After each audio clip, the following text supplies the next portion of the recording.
সঙ্গে আছেন নরেন। সিংহ দেখে সমাধিস্থ ঠাকুর। এটা হচ্ছে কলকাতার আলিপুর চিড়িয়াখানার একটি ঐতিহাসিক ঘটনা। চিড়িয়াখানায় সিংহের ঘেরাটোপের এক পাশে এই ঘটনার উল্লেখ রয়েছে। 1875 সালে তৈরি হয়েছিল আলিপুর চিড়িয়াখানা। 1876 সালে সর্বসাধারণের জন্য দরজা খুলে দেওয়া হয়। তার 8 বছর বাদে 1884 সালে শ্রীরামকৃষ্ণ ঠাকুর চিড়িয়াখানা পরিদর্শনে আসেন। চিড়িয়াখানার আসার একমাত্র উদ্দেশ্য ছিল সিংহ, কারণ ঠাকুর বলতেন সিংহ হচ্ছে জগৎজননী দেবী দুর্গার বাহন। সিংহের খাঁচার সামনে দাঁড়িয়ে অভিভূত শ্রীরামকৃষ্ণ পরমহংসদেব, সঙ্গে ছিল অতি প্রিয় শিষ্য নরেন্দ্রনাথ।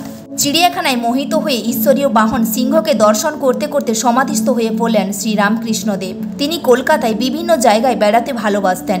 বিশিষ্ট শিক্ষাবিদ ও ঐতিহাসিক শিবনাথ শাস্ত্রী তার স্মৃতিকথায় লিখেছিলেন, তিনি একবার দক্ষিণেশ্বরে গিয়েছিলেন। শ্রীরামকৃষ্ণ ঠাকুর তাকে অনুরোধ করেছিলেন চিড়িয়াখানায় নিয়ে গিয়ে সিংহ দেখাতে হবে। শিবনাথ সঙ্গে সঙ্গে রাজি হয়ে যান। তিনি তাকে চিড়িয়াখানা পর্যন্ত পৌঁছে দেন, কিন্তু চিড়িয়াখানা ঘুরে দেখানোর দায়িত্ব দেন নরেনকে।